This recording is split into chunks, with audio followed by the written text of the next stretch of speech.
Mungkin gue percaya seperti ini sih Mas Hendra. Kebahagiaan secara umum ya, kita ngomong in general aja ya. Kebahagiaan secara umum tuh bisa tercipta saat pilar-pilar yang lainnya sudah terselesaikan. Saat kemakmuran secara umum sudah cukup terselesaikan, saat keamanan secara umum sudah cukup terselesaikan, saat pendidikannya juga, faktor pilar pendidikannya juga secara umum sudah cukup terselesaikan. Kayaknya ini pilar-pilar yang pada akhirnya menunjang ke kebahagiaan tadi gitu. Yang menarik adalah salah satunya kan adalah pilar pendidikan ya. Saat masyarakatnya memang digembleng untuk memiliki pendidikan yang cukup baik dari saat dia kecil, silakan lihat studinya, tingkat pendidikan di Skandinavia atau di negara-negara di sana gitu. Memang ada kecenderungan orang jadi sekuler. Makin cerdas gitu ya. Iya. Walaupun tidak semua, semua. Gini Mas Hendra, gue percaya untuk ngetes satu daerah tuh sudah oke atau enggak. Gini, Mas Hendra pernah paham nggak? Pernah tahu nggak kenapa hak-hak binatang di Indonesia itu kurang, advokasinya tuh kurang nyaring? Karena jawabannya adalah menurut gua karena kesejahteraan hewan itu adalah permasalahan yang difikirkan di negara yang masyarakatnya secara umum udah makmur. Iya, benar. Saat masyarakatnya secara umum udah makmur, barulah mereka punya waktu untuk berpikir bahwa hewan tuh harus punya, Betul. punya. Jadi kita nggak bisa bawa permasalahan dunia pertama ke dunia ketiga. Nah, di Indonesia kan boro-boro kita memberikan edukasi mengenai bahwa ada hewan tuh punya hak-hak tertentu. Ya. Orang kenyataannya juga masih banyak orang yang kebutuhan dasarnya tidak belum bisa terpenuhi dengan baik. Tidak terpenuhi dengan baik gitu. Jadi dan cilakanya adalah, bukan cilaka sih, salah. Saya koreksi kata-kata saya. Oke, kita ketemu lagi bersama dengan Bang Coki Pardede. Ya. Makasih banyak udah hadir kembali di Ngaji Roso, Bang. Terima kasih juga sudah diundang kembali channel ini. Sehat-sehat ya Bang ya? Sehat. Baik, Bang Coki, kan lagi-lagi kita kan ingin mengedukasi masyarakat supaya kemudian tidak bertengkar soal perbedaan agama dan keyakinan, gitu ya. Menurut Bang Coki, sebenarnya kalau berdasarkan konstitusi di Republik ini gitu ya, agama itu sebenarnya hak atau kewajiban sih? Oke, mungkin sebelum gua jawab ini, kayaknya penting juga untuk di awal kita lagi-lagi harus disclaimer ya. Siap. Supaya tidak menimbulkan keributan yang tidak penting gitu. Jadi tentunya gua menjawab ini sesuai dengan kapasitas gua sebagai seorang komedian. Tentunya pasti ada tokoh-tokoh dengan kepakaran dan keilmuan yang mungkin bisa jauh lebih layak ditanyakan soal ini gitu. Tapi lagi-lagi ya gue menjawab ini kapasitasnya dari ya sebagai seorang komedian aja gitu. Nggak usah dianggap terlalu serius. Iya. Dijadiin referensi aja gitu. Kalau sepemahaman gua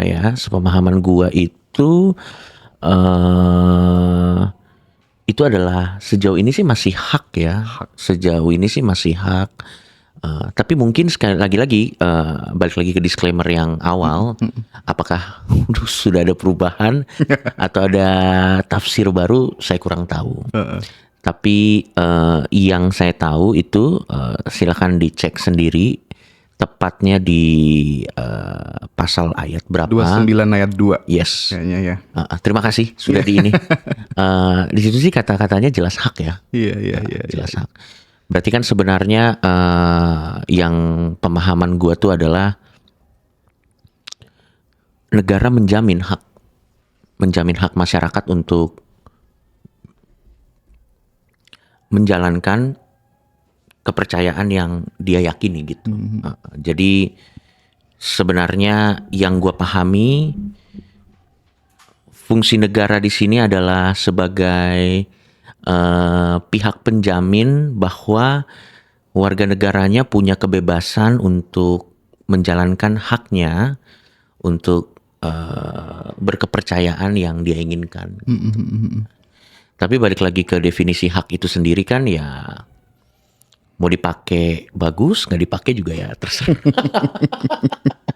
Iya benar sih. Iya. Jadi mau dipakai mau enggak itu urusan pribadinya masing-masing. Yang Betul. jelas itu tidak bertentangan dengan konstitusi di negara kita. Betul. Dan yang paling penting juga sebenarnya dari konstitusi itu sendiri adalah fungsi pemerintah yang harusnya hadir di tengah-tengah masyarakat untuk bisa menjadi penengah mungkin, atau penjamin mungkin, penjamin yang adil tentunya, buat berbagai macam kepercayaan supaya bisa menjalankan kepercayaannya dengan tenang gitu. Oke. Sebenarnya yang gue lihat dari pasal itu sih harusnya selain memang hak masyarakat untuk menjalankan kepercayaannya dijamin, ya ada peran pemerintah juga sebenarnya yang harus aktif, Turun tangan lah yang ya. harus proaktif, hadir di tengah-tengah masyarakat gitu. Ketika ada persekusi Ya, dan lain sebagainya. Mungkin kita bisa dengan mudah ya menyalahkan pihak-pihak tertentu saat ada keributan atau saat ada persekusi atau apapun lah itu namanya di tengah-tengah masyarakat. Mungkin kita bisa dengan gampang menunjuk gitu. Tapi kan sebenarnya oke, itu satu masalah, kita harus acknowledge. Iya. Tapi di satu sisi juga kan harusnya apabila institusi-institusi yang terkait melakukan tugasnya dengan baik, harusnya itu bisa diperkecil sebenarnya. Iya. Bisa diminimalisir Bisa gitu ya. diminimalisir. Dihilangkan sih kayaknya agak susah ya. Oke. Tapi bisa diminimalisir sampai di frekuensi yang tidak mengkhawatirkan sebenarnya. Jika melakukan tugasnya dengan baik. Jika melakukan tugasnya dengan baik. Kita tidak minta performa 99 skornya. Di 80 aja harus udah cukup sih. Karena bisa jadi keributan-keributan yang terjadi di tengah masyarakat ini bisa terjadi karena oknum yang melakukan keributan merasa selama ini dia melakukan itu tidak ada konsekuensinya gitu. Betul. Tidak ada konsekuensinya. Jadi sehingga kan ya dia melakukan aja gitu. Jadi mungkin dia merasa bahwa kayaknya boleh gitu. Jadi apakah memang ada oknum-oknum yang suka bikin keributan? Ada memang. Itu harus kita acknowledge. Tapi sebenarnya yang lebih penting dari itu harusnya ada institusi yang terkait yang bisa langsung melakukan tugasnya dengan lebih proaktif gitu. Yes. Yang selama ini kita lihat di sosial media kan sudah kejadiannya terjadi. Baru institusi yang terkait itu ada gitu. Bagus, tapi kan harusnya lebih bagus lagi kalau dia lebih proaktif. Oke. Ini menurut gue sih. Iya bang. Oke. Kalau misalnya nih kita lihat di negara-negara Nordik ya, misalnya kayak Finlandia, Skandinavia Nordik ya, itu. Denmark, Islandia gitu ya. Ya. Ini kan merupakan negara-negara dengan tingkat happiness yang tertinggi, gitu ya. Yang mayoritas mereka itu tidak beragama gitu. Sekuler lah ya. Sekuler gitu ya. Nah, tapi lagi-lagi perlu kita disclaimer juga bahwa ini bukan satu-satunya faktor yang membuat negara itu paling bahagia gitu. Nah, korelasinya apa? Kebahagiaan di sebuah negara dengan penganut sebuah agama atau kepercayaan sekuler itu korelasinya apa, Bang Coki? ini memang sebuah ini memang adalah sebuah fenomena yang cukup menarik ya.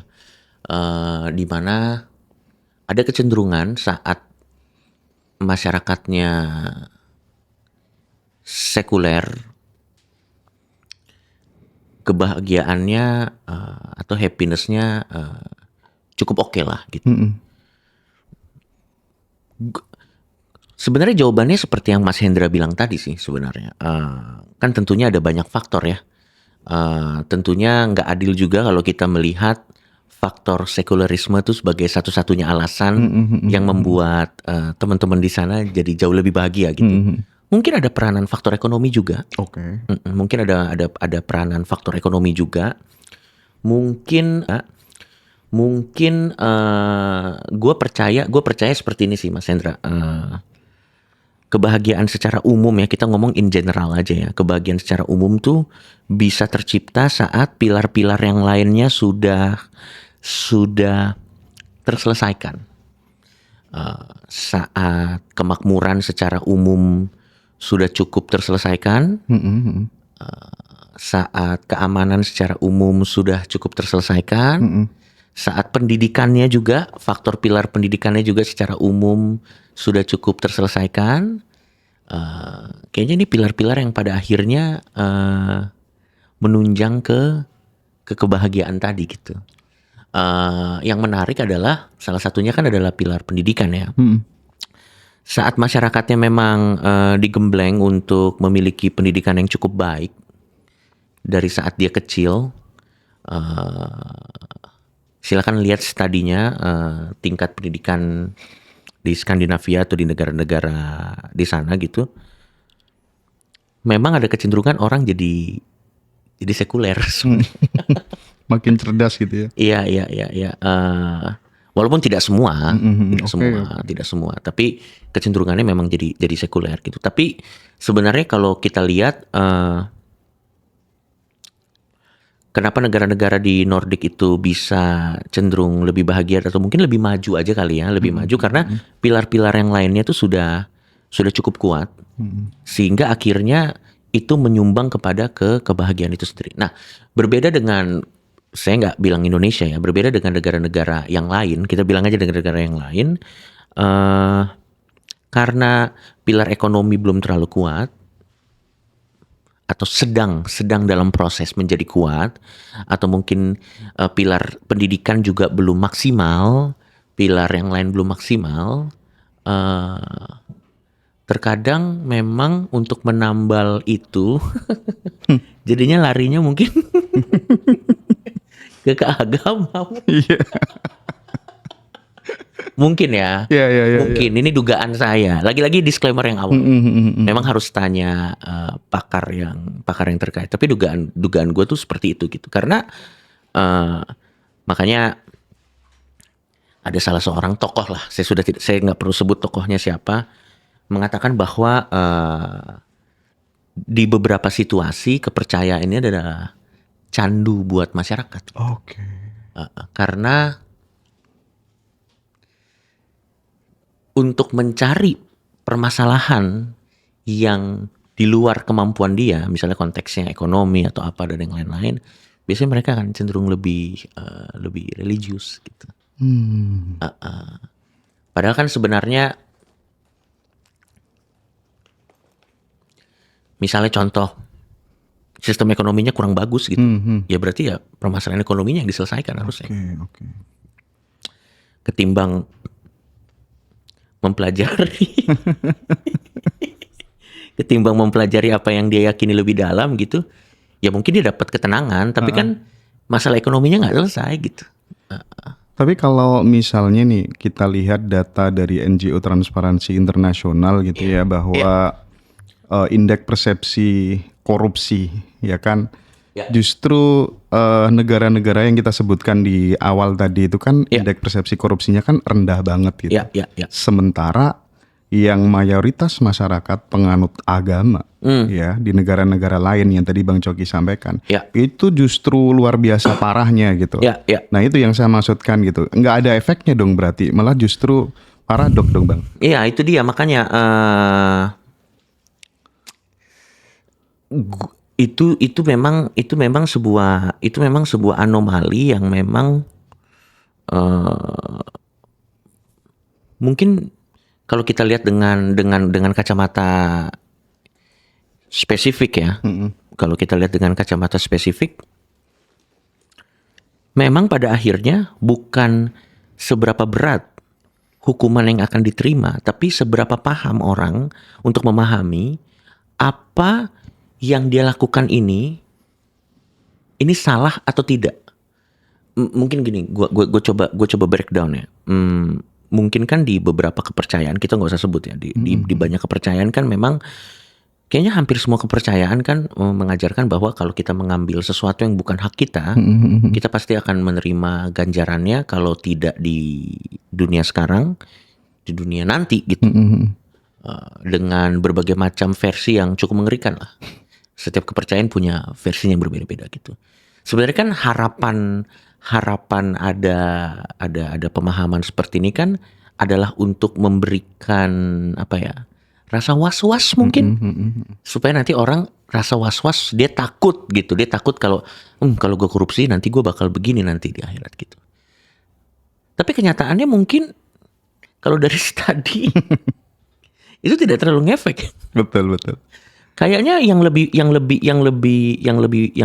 works adalah dari kecil diberikan pengertian bahwa melakukan satu tindakan itu salah karena ini. Jadi dia memiliki kerangka berpikir yang betul gitu. Oh, berarti poinnya di pendidikan dong, Bang? Iya, kurang lebih mungkin seperti itu. Tapi sekali lagi ya, tidak 100% menghilangkan korupsi.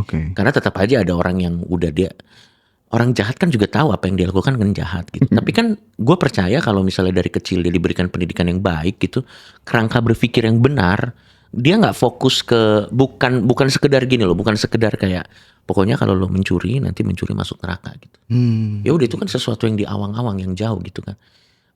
Tapi kalau misalnya dia dikasih tahu lo jangan mencuri karena kalau mencuri ini begini, dikasih kerangka berpikir ini tuh begini karena ini begini, kayaknya itu jauh lebih ampuh. Itu terlihat dari saat masyarakatnya dikasih kerangka berpikir yang baik, akhirnya itu malah jadi lebih ampuh untuk menjadi moral kompas mereka gitu, ketimbang dari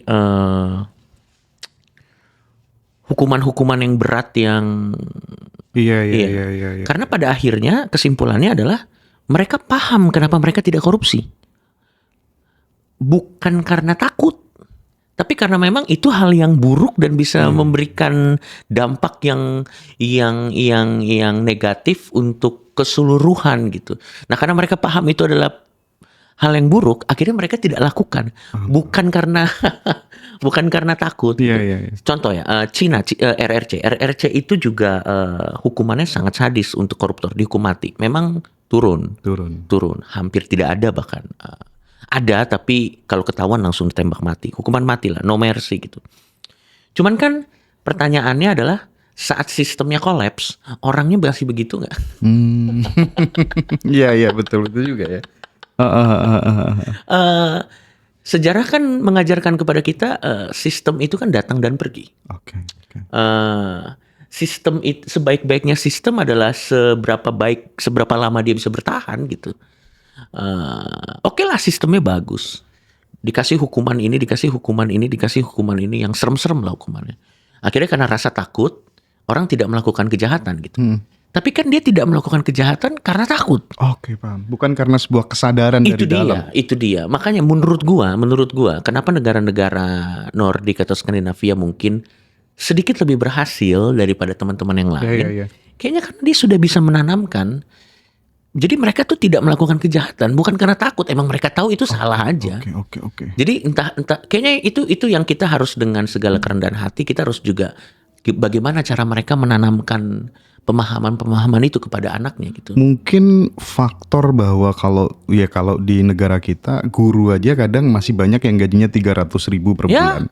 Ya. Beda sama misalnya kayak di Finland misalnya, sekali masuk jadi guru udah 28 juta per bulan segala macam. Itu jangan juga sangat berpengaruh. Makanya tadi gue bilang tadi kan, saat pilar-pilar yang lain sudah diselesaikan dengan baik, itu pasti akan menjadi satu kesatuan yang akan menyumbang kepada kemakmuran. Contoh deh, kita daerah kita nih masih jauh dari ideal tuh. Gua nggak bilang jelek, tapi masih banyak yang harus diperbaiki lah. Gua nggak bilang jelek.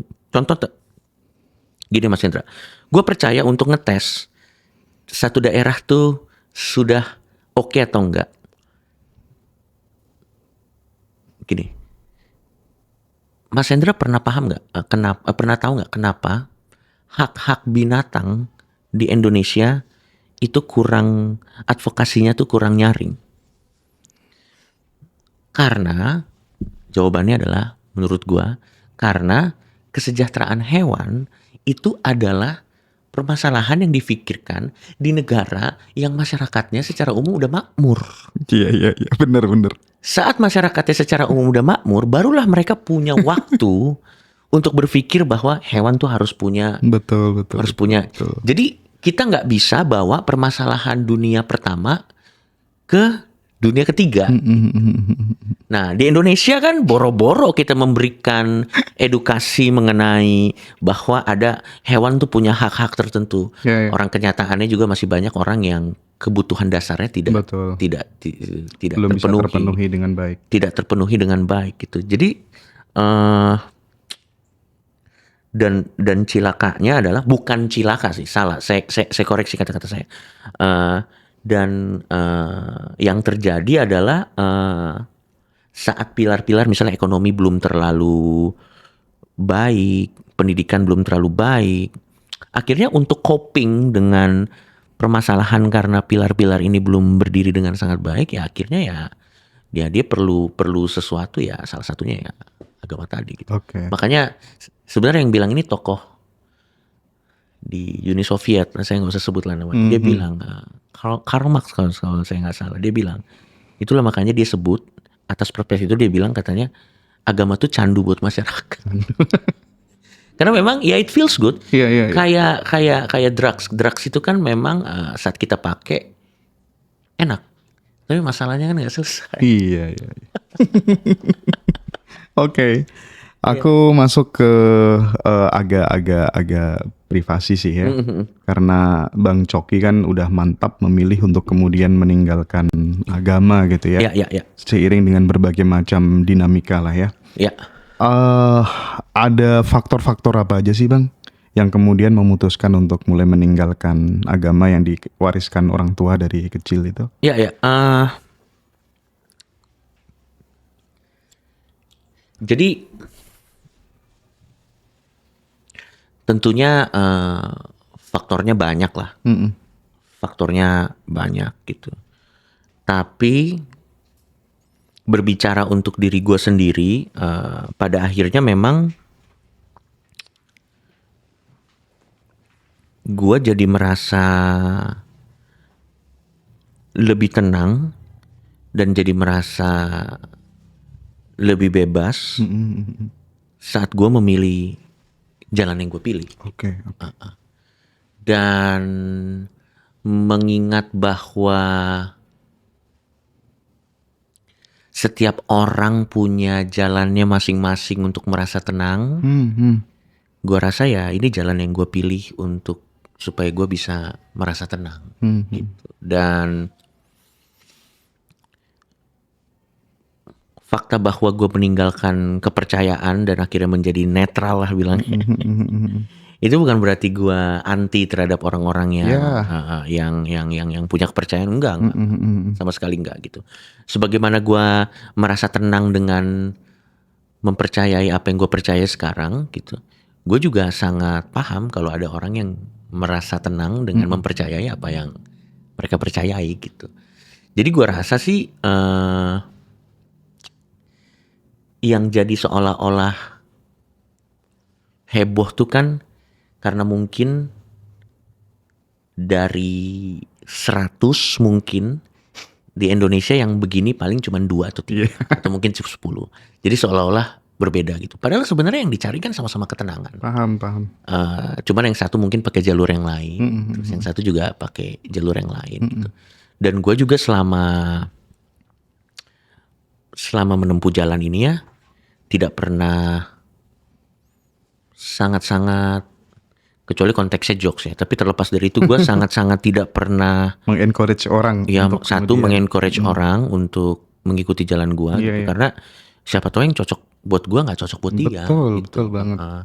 Nanti jadinya gini, dokter aja dalam meresepkan satu obat ke satu individu itu belum tentu resepnya sama persis ke individu yang berbeda, karena ada namanya reaksi tubuh, ada namanya yang lain-lain gitu, sehingga dia harus ketemu dulu sama individunya secara langsung, dia lihat dulu tekanan darahnya apa, baru setelah dia dapat informasi yang cukup baru dia resepkan itu. Oke. Nah, dengan analogi yang sama, gue nggak mungkin tiba-tiba, selain itu juga melanggar hukum ya, tapi gue juga nggak mungkin tiba-tiba kayak mari kita semua meninggalkan, enggak, karena ya mungkin itu cocok buat gue, tapi kalau gue bilang begitu kan gue nggak tahu keadaan setiap individu ini apa gitu kan.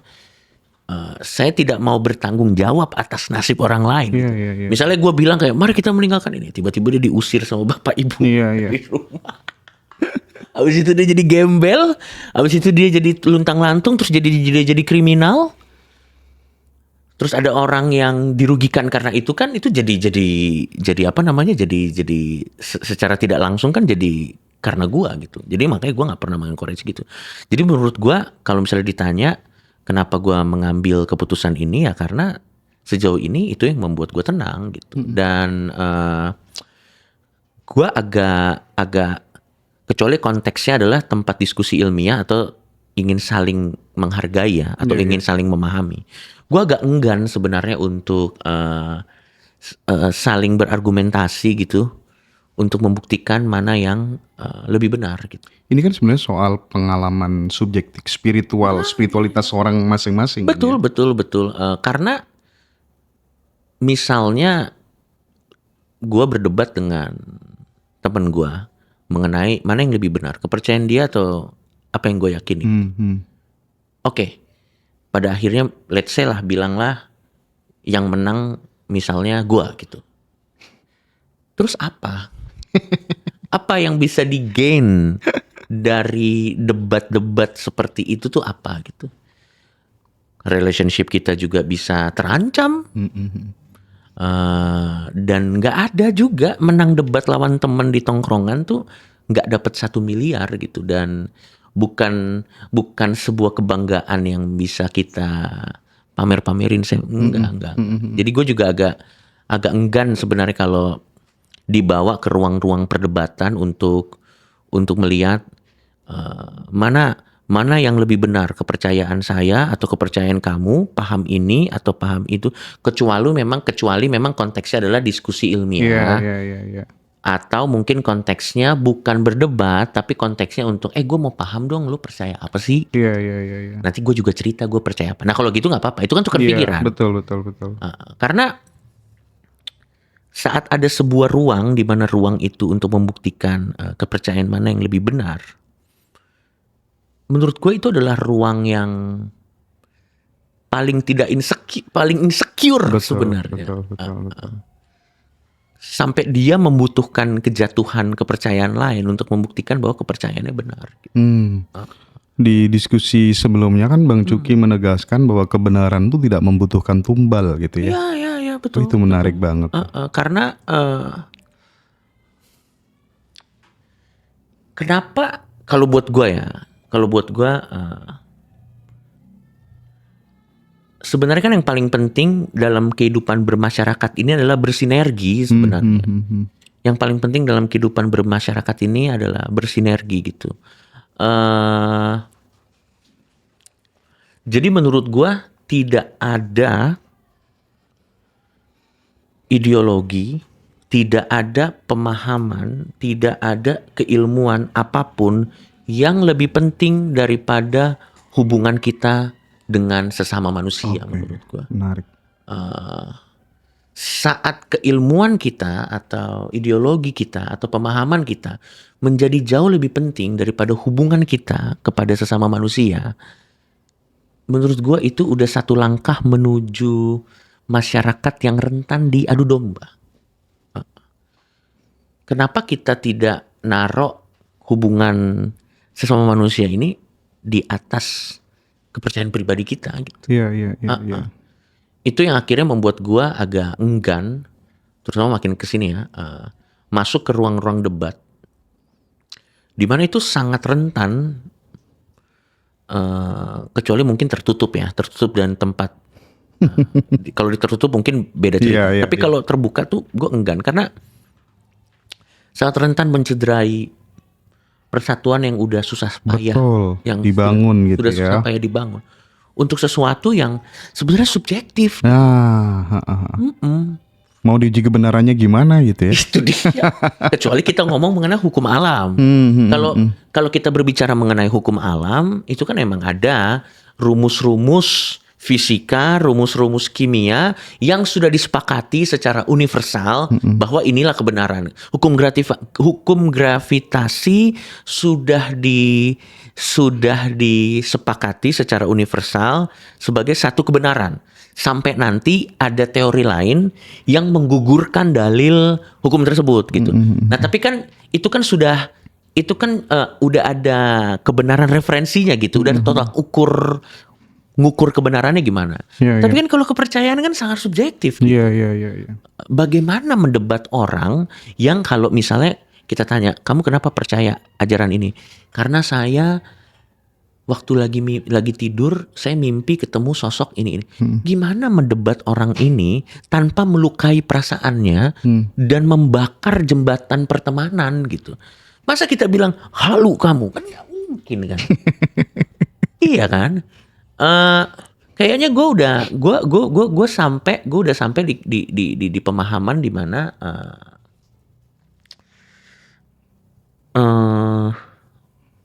kepercayaan itu ranahnya pribadi, dan karena kepercayaan itu ranahnya pribadi, saat kita menyerang kepercayaan, pasti yang kena suka atau tidak suka sedikit banyak pasti pribadi. Iya. Oh.